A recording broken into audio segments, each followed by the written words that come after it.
Syria's long war was not just a civil war, but a truly global conflict. In nearly 14 years of death, destruction and displacement, more than 24 countries took part in operations both for and against the regime of Bashar al Assad. For much of the outside world, the greater complication in Syria was the presence of the Daesh terror group. Hello, welcome to TRT World special coverage 1 year after opposition forces rolled into Damascus. I'm Adnan Nawaz. And I'm Isabel Ewing. For Syrians, their main target was ridding the country of the dictator Bashar al Assad.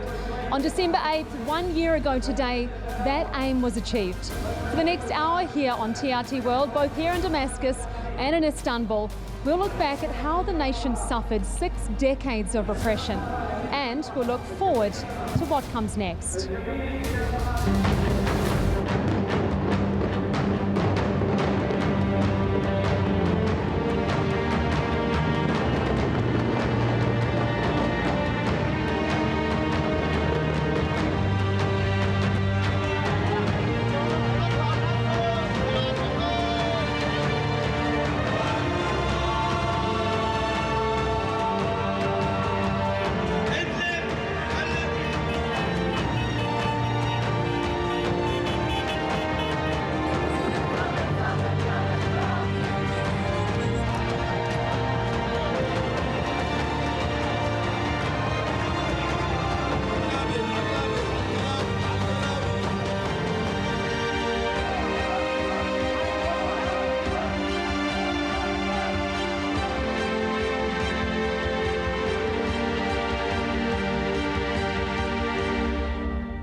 But it's not just a long war from which Syria is recovering, rather an entire system built by the Assad family. Father and son ruled the country for 6 decades.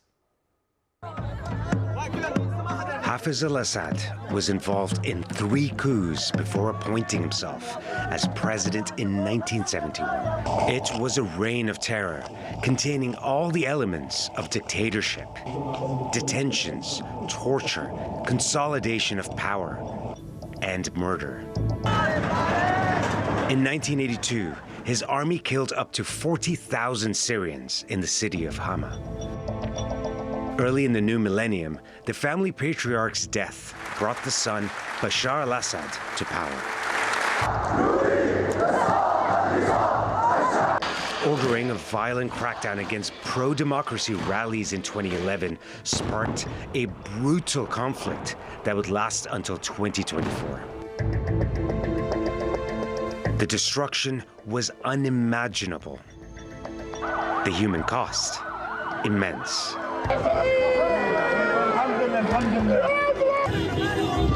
On December the 8th, 2024, a coordinated move by rebel forces towards the capital produced a sudden end to decades of oppression, fear, and violence. Allahu Akbar!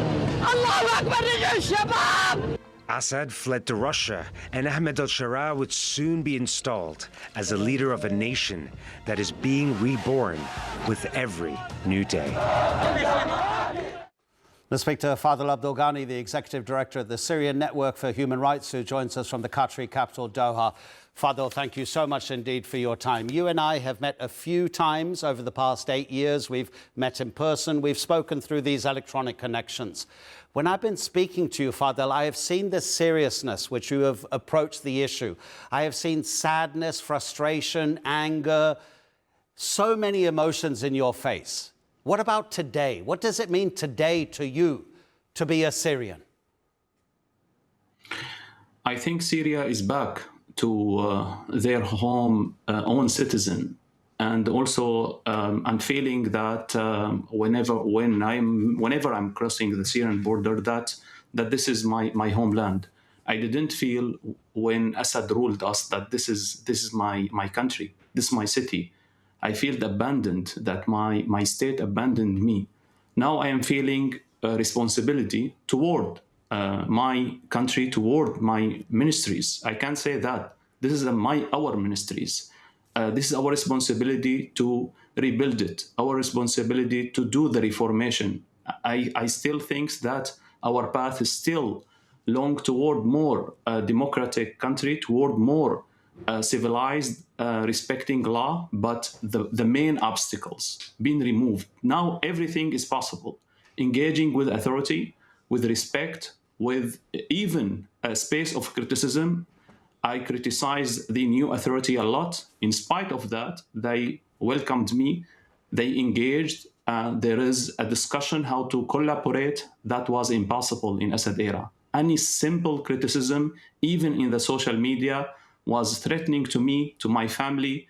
They left Syria, and I think now everything is changed. Still, there is a huge challenging facing us, but I think we will be able to eliminate them one by one.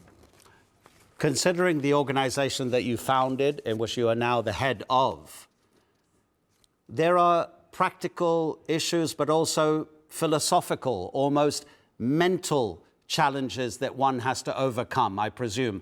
How does one reconcile the horrors of the past with the joys of a newfound future? Because this is about truth, reconciliation, justice, becoming one Syria rather than many fragmented parts. I think joy and celebration, this is needed for decades, for the Syrian for healing. And that's what will be enabling us to continue the rebuilding Syria, to continue the reformation. So that will enable us to overcome our past atrocities, our past feeling, and also what we coming through. So I think now celebration is needed. It's a must, actually. Our organization took a little bit shift toward supporting the new authority by providing our experience in international law, transitional justice, building cases against Assad perpetrators, also by providing a legal reformation. So all of that will be for now building a new Syria, respecting all of its citizens, Syria that we dreamt about. I think now there is a room for the Syrian to be on the ground, to work by hand. There is a space of the civil society. There is a freedom of speech. I can acknowledge that this space needs to be built by us and to be expanded. But this is our responsibility. Fadel, stay with us. We're going to be back with you in just a few minutes. We want to move across the many, many issues that the new Syria faces. Well, the challenges for this country are immense. Deconstructing the past and reshaping the future means reversing so much of what was built during decades of one-party rule. From the early 1960s to late last year, the Assad family and the Ba'ath Party, they ruled with self-interest. They made sure every mechanism of state served them. They used divide and rule as a way to centralize power. Now, under the presidency of former opposition leader Ahmed al-Sharaa, unity is the theme. But how much will the country's future be affected by its past? Sarah Bolter reports. Syria's political landscape is being redesigned cautiously and under the weight of enormous expectations. This year's parliamentary elections, called by President Ahmed al-Sharaa and the very first to be held in the liberated country, carried with them a real sense of possibility. They were a chance to rebuild institutions constructed by the Assad regime, but long frozen by conflict. They were a chance to transform an exclusive process benefiting the few into an inclusive democracy representing the many. Acceptance rather than alienation. At the center of it all, and what must be the driving force, are state institutions and what is also for them a fresh start. Rebuilding Syria is a shared responsibility, not the task of one person or a small group. All Syrians must take part in shaping their country's future. That's why the People's Assembly will include the nation's best talent, and why we're pushing to resolve the stalled laws and budgets that require urgent votes. There are many issues we need to advance, and we worked hard to fill this legislative gap as quickly as possible. The process continues, and the timetables for change are in place, eventually leading to a presidential election. But in democracies, politicians are only temporary.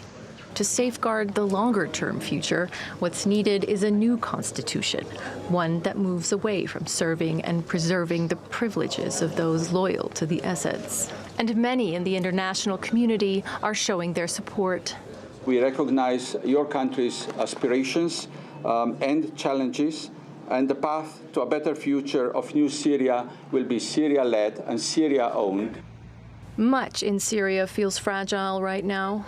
And this delicate moment in the country's history has everyone hoping the early signs of change will lead to lasting social and political reforms and long-term economic prosperity. Sarah Balter, TRT World. We have Fadel Abdolghani with us, the Executive Director of the Syrian Network for Human Rights, who's joining us from Doha. Fadel, who is bringing experience of governance to the new Syria? Because getting rid of the previous regime's way of managing the nation, which was clearly a self-interest issue, who's bringing that outside experience? Thank you for bringing this. This is actually essential obstacles. Syria, and unfortunately there is misunderstanding about the situation in Syria from the Syrians themselves, so that we are seeing a high demand, and also from the international community as well. Syria inherited a devastated country, a destroyed ministries with lack of experience. So Syria was outdated past 14 years. Now, coming to your question, this is why SNHR, our organization, shift toward reconstruction, not physical one, reconstruction by I mean by experience, by structuring the ministries, by providing experience. This is the Syrian responsibility. Who's left Syria, they gain experience, they studied out of Syria, they build an organization or individual to come back to their own country because it's returned to them. So this is mainly their responsibility. Second, the international community. Unfortunately, unlike what we are hearing, the support for the new Syria is still so limited. I hope that after sanction being totally left, and there will be a more mainly financial support, because like everything is linked to the economic issue. For example, let me highlight this. Now, there is a lot of call to follow Assad remnant, the perpetrator from the Syrian. This is part of transition justice. I can like here announce that there is no even space for those to be arrested. Why is that? Because the previous prisons, it's like they didn't fit to the animal, need rehabilitate, and this is need a huge fund. Now, let me highlight another example swiftly. The investigating judge, how much his team, how many his team? Only 3 members. Investigating judge who will build a case against Assad remnant and those cases. So how he gonna to hire sufficient number? He need at least 100, 150 expert people with a high salary. Now, the average salary in Syria, $200 to $300. Who will join the ministries with such salary? So that in order Syria to rise again, to be stable, it's needed, first of all, support from neighbor countries and the international community to rise again. Now we are hearing also that some donors country, okay, Syrian conflict being ended, so they are repeating, okay, let's move to another conflict. They are repeating the same mistakes. We noticed that in Libya, in Iraq as well, where the international community, okay, the conflict, the rebuilding, it's the way is prevent recurrence. That need to be addressed.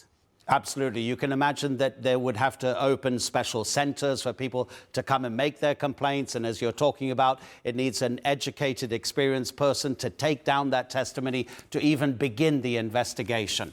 What about this issue of tribes or sects around the country who feel that the government doesn't represent them? We, of course, have the Alawites along the coast around Latakia, which was attacked and more than 1,000 people were killed in March. We've got the Druze community in the south, which Israel is interfering with. The Bedouins are there, and then there are armed groups in the north. These are areas where the government still hasn't understood exactly how it should interact with these different areas. Would that be fair? That's fair. I agree with you. And we highlight that in our vision toward political transition in Syria. It's published on March. We spent day and night working on this vision, telling the new authority that engagement, inclusion, pluralism is the only way, and now all the literature review highlighting that. On contrary, what was before, that fragile states such as Syria need more centralization. Now the literature, or 10, 15 years ago, that narrative being shifted toward, on contrary, the inclusion. Inclusion mean in every process. What does that mean if we want to highlight this in Syria? Inclusion, we don't have political parties in Syria. We have minorities. Minorities, those are, we don't need to look at those minorities as a religion minorities. Okay, they are religion or ethnic, but they are here political component. You need to present them. You need to include them in all the process. Whenever you are formulating the government, formulating the legislative council, temporary constitutional declaration, all of that, they need to be engaged, real engagement, not like a fake ministers. So they need to be part from this process. Not only the minorities. There is a huge focus on minorities. That's right, but also how about engaging the fighters, the rebel fighters? Those also we don't want to look at them as a military component. On contrary, those are a political one. The way to engage them is to include them in the political process, to be part from this rule. Because now Ahmed al-Shara and his team, there is no election. You reach to by a military win. How to transfer from a military win, from legitimate revolution toward a political engagement? This is the only way. Now we are not at the stage of democracy. We don't have election, but you need to include. So you need to be more tolerant. You won, okay, but you need to include everyone, because this winning is not only for the fighters. Syrian revolution, the uprising, it include human rights defender, media, rebel fighters, include rebels from all around Syria. You need to include as possible as you can, and real inclusion. That means in the governance, in the top ranks. I think that there is not that much space of inclusion in the high position. I hope this will be changed in the next year. And I think that the new authority became more open and inclusion past 3 months. Father, you've hit every single nail on the head, and we're going to pick up on pretty much everything that you have analysed for us throughout the course of the day as your country celebrates 1 year since the collapse of the regime of Bashar al Assad. Father Abdul-Ghani, thank you once again. Thank you, sir. Well, the total economic loss of Syria's war comes to nearly $1 trillion. It's about the same as the annual GDP of Switzerland. And that's the world's 21st biggest economy. For Syria, the projections suggest those losses could even rise more in the coming decade. Pinar Nishasta breaks down the financial figures of the conflict. The UN put the total economic cost of Syria's war at $923 billion as of 2024. But further projections suggest that could rise to $1.7 trillion by 2035. Due to long-term economic stagnation and structural damage. Syria was a steadily growing middle-income country in 2010 when the conflict erupted. GDP has since more than halved from an anticipated $67.5 billion in 2011 to $21.4 billion in 2024. The UN says half of the country's infrastructure has been destroyed or rendered unusable. Hospitals, water networks, power stations, schools, roads and bridges have been impacted. The World Bank estimates the reconstruction costs at $216 billion. And over 90% of the population now live in poverty. as Syrians struggle to keep up with soaring inflation. Unemployment stands at 24%, in stark contrast with 8% pre-war.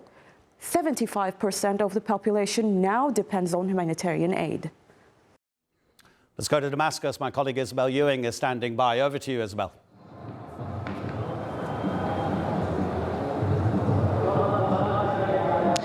Thanks, Adnan. Yes, well, as you may be able to get a sense from our background here, thousands of people at Umayyad Square. The atmosphere has been electric over the last few days. Huge jubilation among people, but there are huge challenges ahead. Of course, the war devastated the country. The economy is in tatters. Many of the population, most of the population, live below the poverty line, and goods and services are in short supply. Now, an analysis from the Carnegie Endowment for International Peace just a few weeks ago noted there is still no comprehensive economic reconstruction plan, and that help from international partners has been slow to come. It said, without clarity and widespread consultation, there's a distinct risk that the cronyism of the Assad-era economy will reappear, undermining social equity and generating political discontent, and that violence will re-emerge as a central mechanism for the redistribution of power. From the city of Aleppo, our correspondent Noor Kurmush reports. The sound of machinery is finally returning to Taysir's factory, a sound he says was lost during more than a decade of war.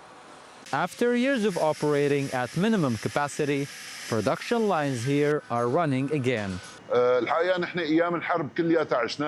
We lived in our factories throughout the years of the war. We went through significant challenges. The most notable one was importing raw materials and spare parts, and there was a near absence of these items. After the liberation and the suspension of Caesar Act, things have significantly improved regarding raw materials importing and dealing with foreign companies. Across Syria's industrial zones, factories that once sat idle are returning to life. According to local industry bodies, output in some sectors has increased by up to 30%, driven largely by improved access to raw materials, enhanced services like electricity, and a revival in trade routes. The easing of sanctions is reshaping the rebuilding process, not only inside industrial zones, but also across everyday markets. In one of the city's commercial areas, shop owners say foot traffic is finally recovering. Markets before Assad's fall were not operating as they do now, and many shops were destroyed due to the bombing. Things are gradually returning, and markets are slowly being re-established as they finish the reconstruction process. The war left over 70% of Syria's industrial infrastructure damaged or destroyed. Yet despite these challenges, local officials say this shifting landscape is encouraging to the return of Syrian manufacturers who moved their operations abroad during the war. Lifting sanctions had significant impact on the economy and the development of local industry. And that's something we have been waiting for a long time. This will be a great motive for industrialists living outside to come back and work here. People here believe the current momentum could help rebuild supply chains, attract investments, and gradually revive Syrian products and markets. Okay, let's go live now to our correspondent Noor, who is standing by for us in Aleppo. So Noor, you're in the main square there, and of course we know Aleppo was the first city to be liberated from Assad, but of course a city that was ravaged by the war. What exactly does this day mean to people there? Well, it is, Isabel, a significant day to the people of Syria, but to the people of Aleppo specifically. It all started from the countryside of Aleppo, where opposition forces back then pushed the Assad forces away from the city of Aleppo. And the significance of this day, they now reminding of the people how things were under Assad regime, because a few hours after the city was liberated, the Assad regime forces back then targeted the city with heavy artillery in addition to warplanes, which led to massacres among innocent civilians in different roundabouts and areas across the city. So people here are not only celebrating the fall of Assad, they are celebrating the joy, they are celebrating the space, the freedom of speech, the economic economic revival, the sort of economic revival that the country and their city have witnessed in the past year. So this gathering, I've been talking to people in the square, this gathering was almost impossible during the rule of Assad, because 90% of those gathered here today are actually from areas were actually controlled by the opposition forces, living in refugee camps and displaced from the city itself. Now they have returned to the city. They are facing challenges with their houses being targeted, with their markets being destroyed. Yet they say their resilience is still here. They gathered here to show the world, to show the entire world that the Syrian people is resilient, and they are standing with Syria's unity against any project that aims to divide the country.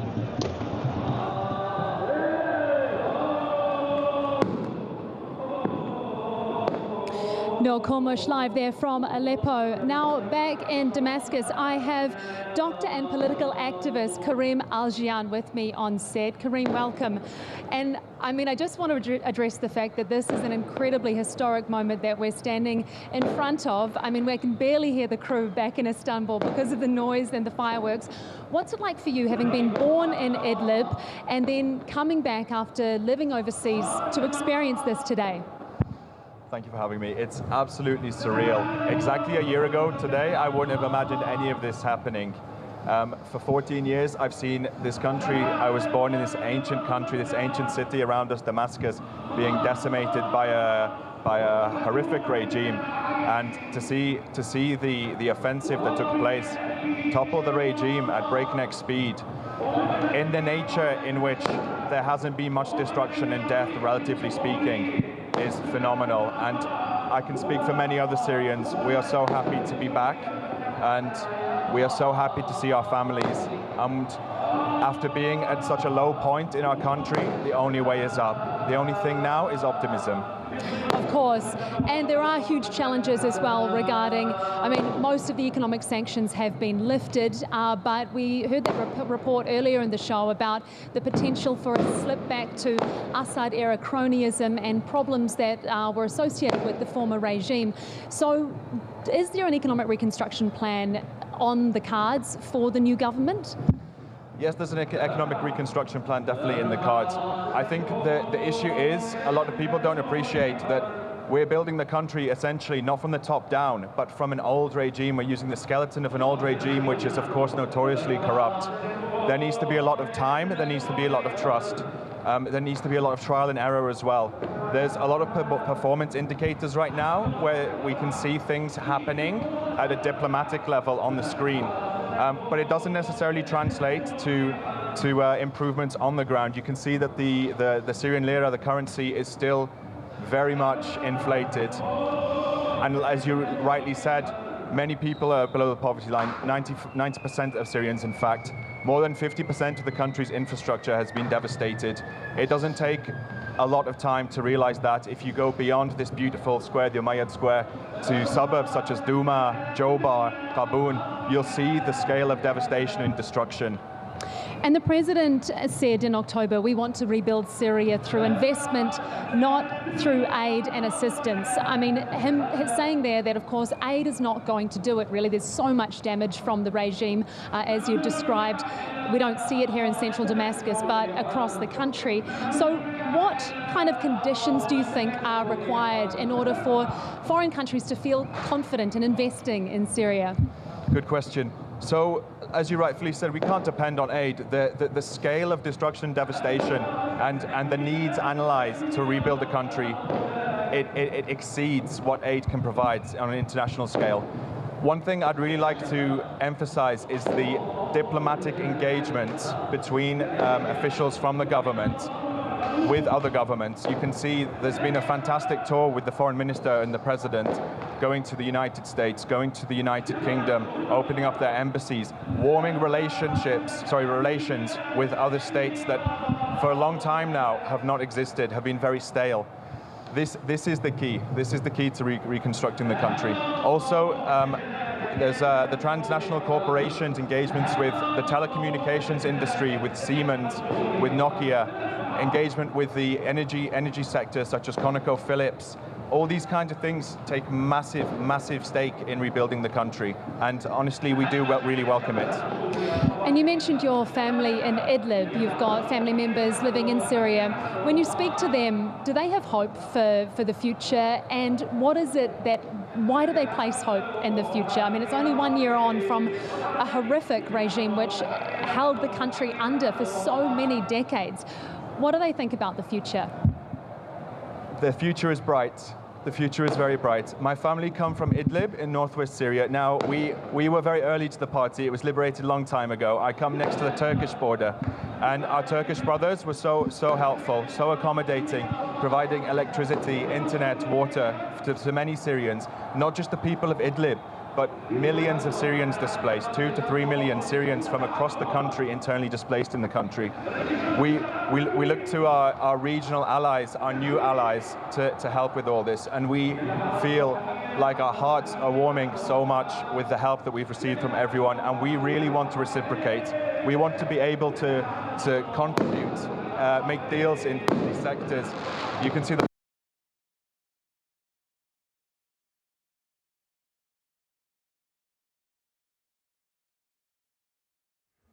Okay, we obviously seem to have lost that connection with Isabel in Damascus. Her position is just overlooking Umayyad Square in the Syrian capital. These are the pictures from Aleppo, a city which was besieged for years by the Russian forces and the Syrian military as well.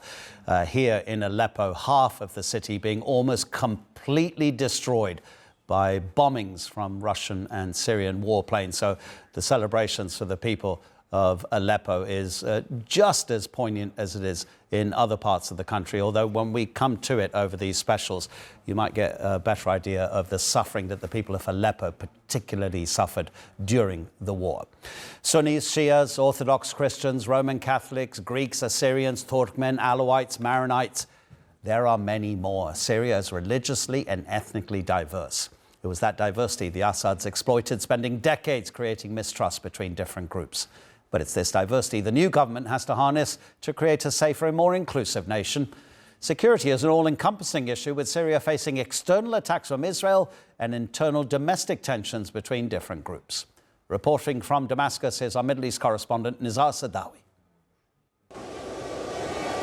Syria is entering its most consequential moment, a fragile crossroads where political change collides with the country's toughest security threats in years.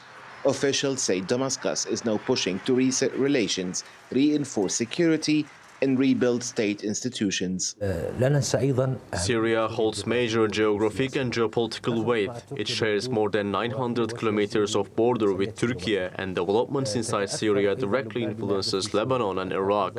Today, Syria no longer poses a threat to its neighbors. Under the former regime, Syria exported instability, supporting the PKK terrorist organization against Türkiye, backing extremist groups in Iraq, and trying to control Lebanon. Now Syria seeks stability and a natural restoration of its relations with Arab countries and with Türkiye. What the old regime did ultimately served Israel's security, not Syria's. But officials acknowledge that rebuilding stability means confronting deep, unresolved challenges, from displacement and extremism to the loss of natural resources. Syria still faces major challenges, beginning with refugees, as more than half of Syrians remains displaced. Another challenge is the fight against Daesh, though the state has reached a working arrangement with the international coalition, becoming its 19th partner and launching joint army intelligence operations. But real stability is impossible without economic and social recovery. Most of Syria's natural wealth, oil, gas, phosphates, water, agriculture, and skilled labor is currently under YPG control in Deir ez-Zor, Hasaka, and Raqqa. Regaining these resources is essential for stability in Syria and the wider region. Yet, despite renewed political messaging, Syria's security dilemma stretches across several fronts. Israeli strikes continue to hit Syrian territory, targeting military sites, infrastructure, and groups aligned with Damascus. Officials say these attacks undermine rebuilding efforts and deepen vulnerabilities nationwide. In the Druze majority south, particularly Suwaida, Communities are calling for the disarmament of militias and the enforcement of state authority, saying peace requires law, not weapons. We are not against handing the weapons over to the government. When there is law, when weapons across Syria are controlled and all gangs hand theirs in, we will be the first to hand ours over. We are not against handing over weapons. We are against killing. The YPG terror group continues to control vast areas of the northeast. Damascus says the Mayton security understanding was never honored by the group, leaving the region vulnerable to fragmentation. And Daesh remains active, targeting the Badia Desert and the Euphrates Basin, exploiting the very gaps the state is still struggling to close. Analysts say Damascus' recent political tone, from outreach to minorities to the national dialogue and unity government, has already begun shifting regional perceptions. From the moment Operation Deterring Aggression began, the entire world was watching. The military conduct, the political messaging, every signal. The outreach to minorities in Aleppo, to Russia, to the people of Zahra, and later the president's message in Hama. We enter without vengeance. All of this was monitored closely. At the same time, the state's behavior, from handling key files to the scale of national obligations to the national dialogue with minorities, the unity government and the parliamentary elections, created the groundwork for international backing and renewed Arab engagement.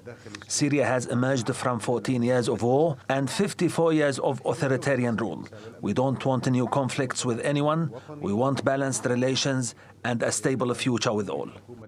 Syria's new political moment is unfolding alongside its toughest security challenge in years, confronting Israeli strikes, stabilizing the south, reclaiming the northeast, and defeating Daesh once and for all. A new chapter has begun, but the country's fight for stability is far from over. Nizar Sadawi, TRT World, Damascus, Syria.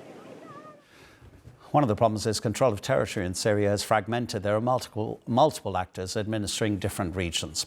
From government-run areas to Israel's occupation of the Golan Heights and beyond. Actually, the map is divided in ways that continues to shape daily life and political realities. The government controls most major population centers. They include Damascus, Aleppo, Homs, Hama, and significant parts of western and southern Syria. The SDF, which is dominated by the YPG terror group, occupies a wide stretch from Hasaka to Raqqa and parts of Deir ez-Zor.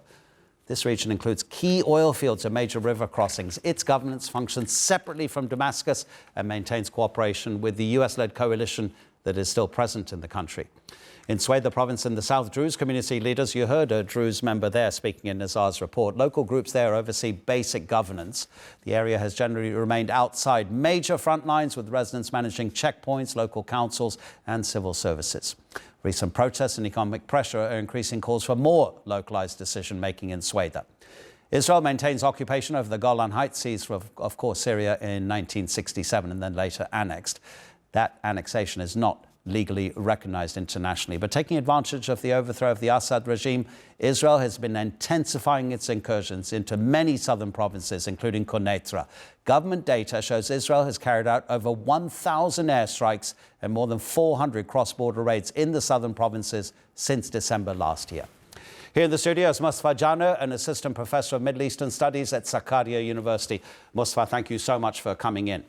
This issue of security, we have lots of different armed groups. We have local tribes, we have different ethnicities who also have arms. But the thing is, the military also has to be controlled. In March, the Alawites along Latakia on the coast, they were accusing military of coming into their homes and throwing residents out and taking over entire neighborhoods.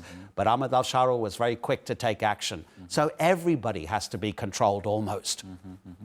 Yeah. As you know, Ahmed al-Shara government has a very tough job ahead.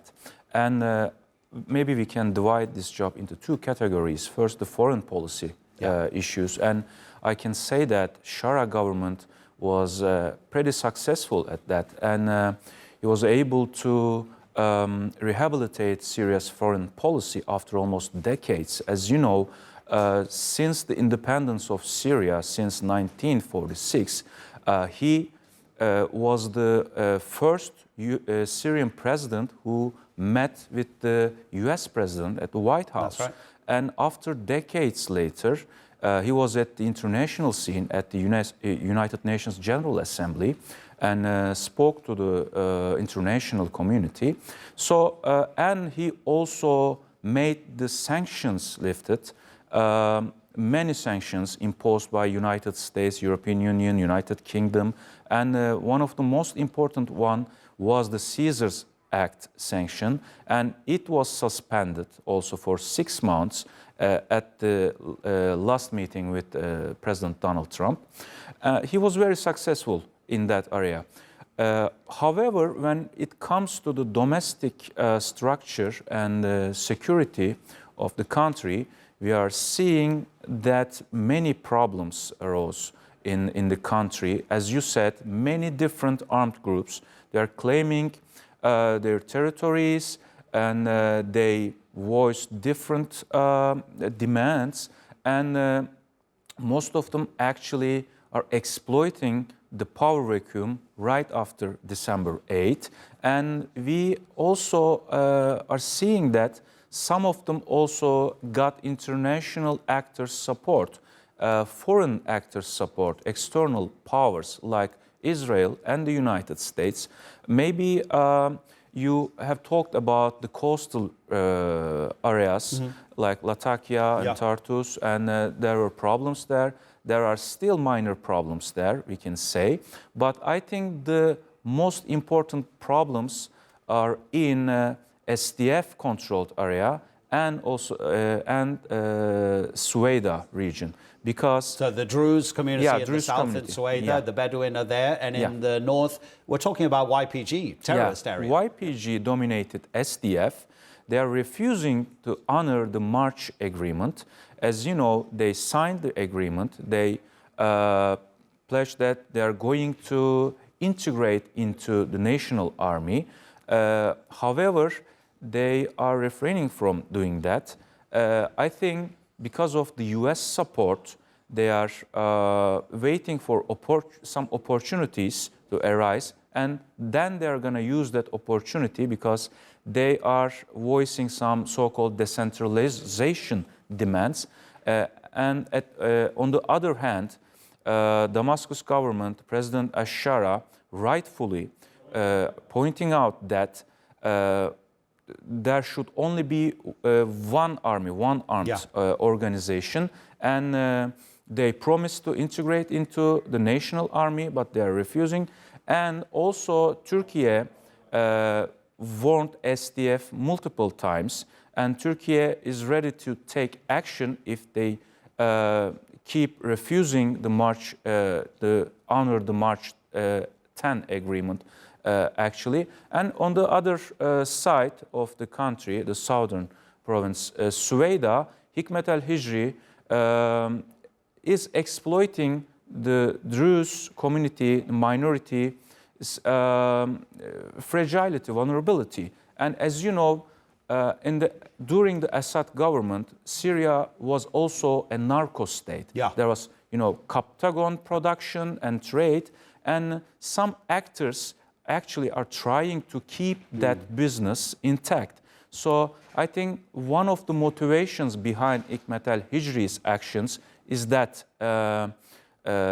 narco trade, and he got Israel back because Israel at the same time is trying to exploit this situation, expanding its occupation. As you know, it annexed Golan Heights in 1981. But then after December 8, as you said, over 1,000 airstrikes because Israel wanted to, destroy the military capabilities of the new government of Syria. This is actually normal when it comes to Israel because Israel can only feel itself safe when the surrounding area is unstable environment. So that's why Israel is not letting Syria to be re-established as a solid and powerful state. On the other hand, Türkiye is supporting Syria's new government, and also Gulf states support Syria's new government, and also the United States actually gave the floor to Ahmed al-Shara. But as I said, two prominent problems now persist. One is with this SDF.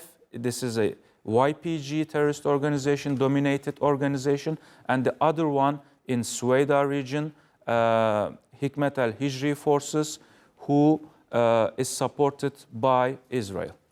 Okay, you mentioned Turkey quite a bit, so let's come to Türkiye now. Back in 2015, you remember Europe said it was facing a migrant crisis, was the word. There were about 1.3 million people seeking refuge across Europe. Many came from Syria. Host nations would complain for the burden for years afterwards, while Türkiye was hosting around 4 million Syrian refugees. President Erdogan said his country had a duty to help them. When the Assad regime fell, Ankara stepped in to assist the new leadership in establishing stability and global recognition. Our diplomatic correspondent Andrew Hopkins has this report. The fall of the Assad regime took place last year. Syrians across the country spilled out onto the streets celebrating. The Turkish government was quick to step up and offer help. We will provide every form of support necessary for the Syrian people who have won the fight against the tyrannical regime to secure their victory and make their achievements permanent. The hardest days are now behind them. The suffering endured by the Syrian people has not been in vain. Since then, deals have been signed to provide electricity and gas from Türkiye. There's also been an agreement to help train and rebuild Syria's security forces, and trade deals, including the setting up of a Turkish-Syrian business council and a joint economic committee. Türkiye has also become a bridge between the Syrian government and other countries. The Turkish foreign minister was recently invited to Washington for meetings on Syria, after President Erdogan helped persuade US President Trump to lift sanctions, a role Türkiye has also played with other Western countries. You know them better than us. You are their neighbor. They will remain your neighbor. As we say, you can change of friends, but you can never change of neighbors. So they are there. So really count on you, my dear friend, to help us help them, and to also convey our message, but also to convey their message to us, how we can help them. It has also coordinated with Syria's other neighbours, such as Iraq, Lebanon and Jordan, to help reconstruction, improve trade and the fight against terrorism, a key aim of the Turkish government to have a stable Syria on its border.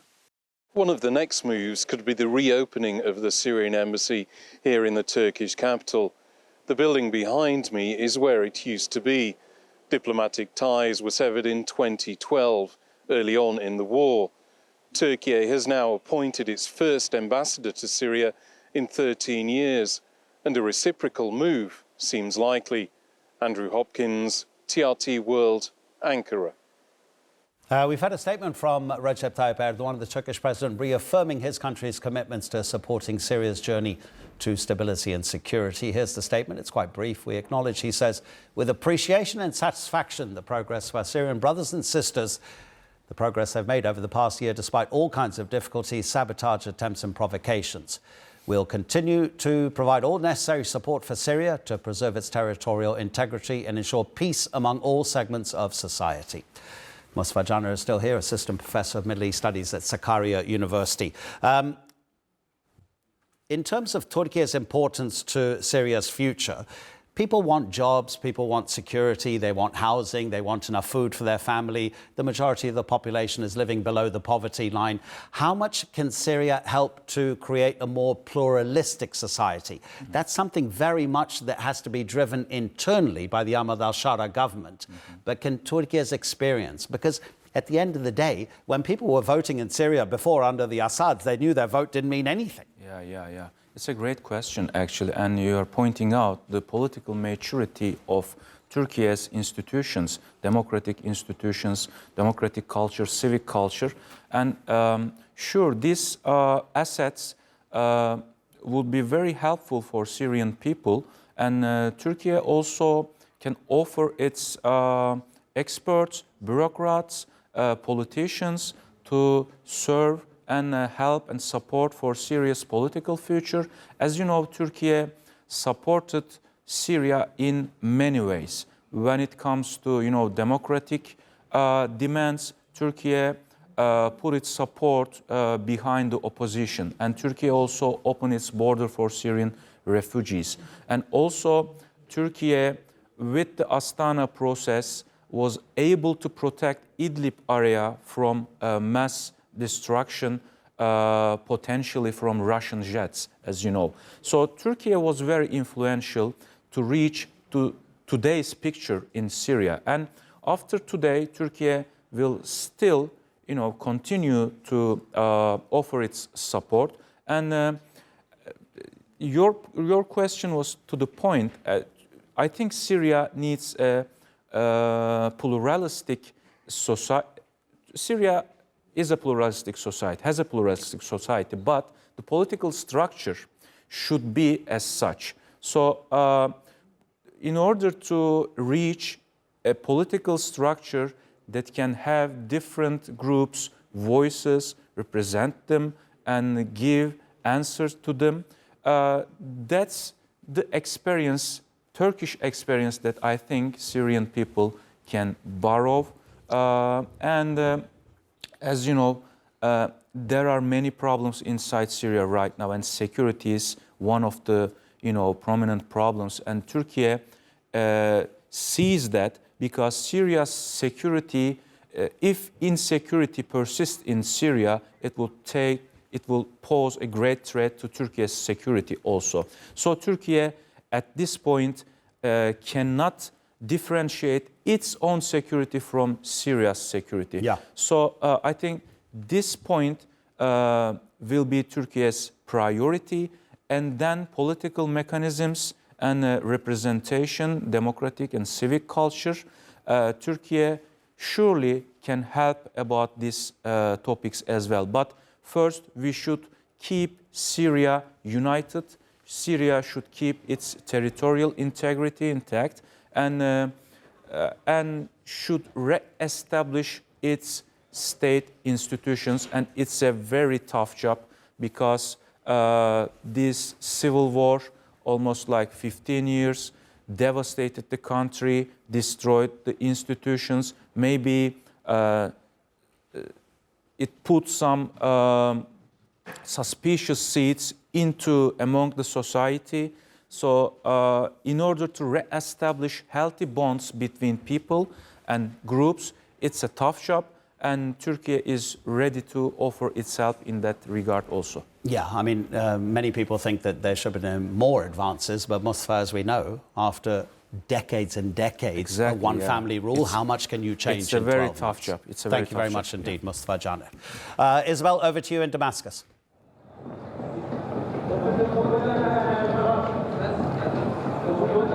Thanks, Adnan. Well, a slight lull in the music, but otherwise here it's been very noisy, huge amounts of celebration, and the people in the square behind us seem to just keep coming, more and more people. Let's go live now to our correspondent Nizar Sadawi, who is also here in Damascus. So Nizar, you were here last year when the regime fell, and it was just surreal for people. There was so much uncertainty ahead.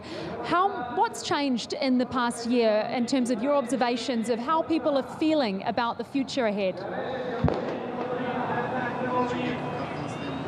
Well, actually, I can definitely say that there's a blend of resilience, hope, perhaps even grief, obviously grief. I mean, given what they had to endure for the past 14 years before the Assad regime was toppled last year. I mean, it's a blend of feelings, it's a mix of feelings. But again, they're still hopeful. What we have seen during the past few days here in Damascus, I think tells the story. It tells the story in itself. The fact that thousands of Syrians have been taking to the streets before December 8 arrived. They have been coming to the Umayyad Square, to every square there is, whether in Damascus or in other governorates, to celebrate the toppling of Assad. Because for them, this is not the anniversary of the Assad's fall, as we may call it, but it's basically the anniversary of their first victory. Finally, for the first time after 54 years of the brutal rule of the Assad family, they feel absolutely free. This is what they say, and this is what they feel.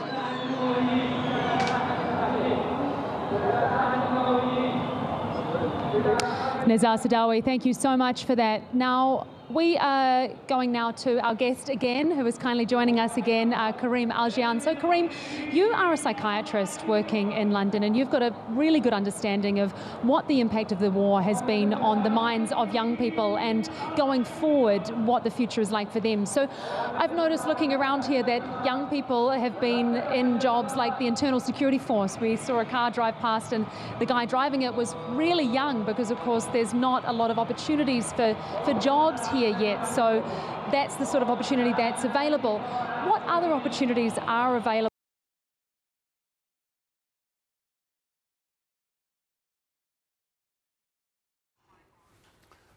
Okay, well, clearly there's a problem with so many people in Damascus and all trying to, presumably, many of them trying to access the internet and Wi-Fi. There's periodic interruptions with our connections to Damascus. But this is the scene in the Syrian capital. It's exactly 1 year since rebel forces led by the now President Ahmed al-Shara entered the Syrian capital, and within a few days Bashar al Assad would flee with his family to Russia. This is the start of a rebirth for a nation after almost 6 decades of family rule and the dictatorship of the Assad family. The challenges, as we know, are immense. But for the people of Syria, it's a new dawn, and hope is their main emotion. You've been watching special coverage on TRT World of this anniversary that the Syrians are celebrating. We'll have more for you at 1800 GMT with another special, but throughout our bulletins on the day here on TRT World, we are reflecting this moment for what is a neighbouring nation for Türkiye. Thanks for your company. Bye-bye for now. To see Syria be successful.